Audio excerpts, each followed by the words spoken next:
if we want to know what I mean when we say brand equity, let's look at an organization like Coca-Cola.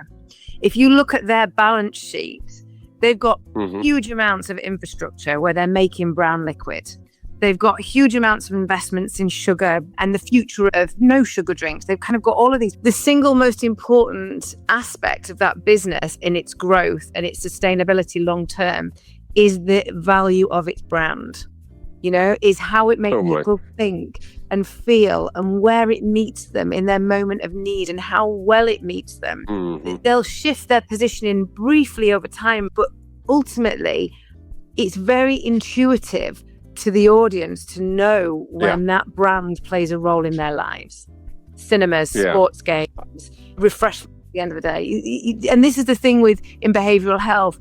We need to make sure our audience have less heavy lifting to do, and it feels more intrinsic and intuitive, and you're engaging me both rationally and emotionally when I come across your brand. So don't think about brand as a logo. Don't think about it as a badge. Don't think about it as the plaque on next to the door as you walk. It's much more than that. I do want to recognize that Coca-Cola is a very different beast. It's a very frequent purpose, and it's very often it's a non-conscious, intuitive response. Whereas in this space, it's a deeply invested decision. So I use that example to serve a purpose of talking about long-term brand equity creation, because what that does is it pays back.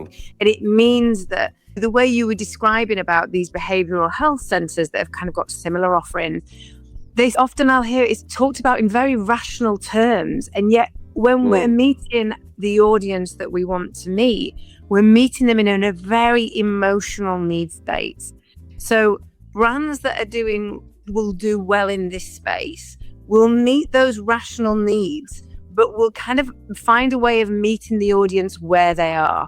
And they'll understand the moment, so are you talking to the individual that needs the help? Are you talking to the family? Are you talking to the referrer? And you have a way of picking your brand specifically for that moment.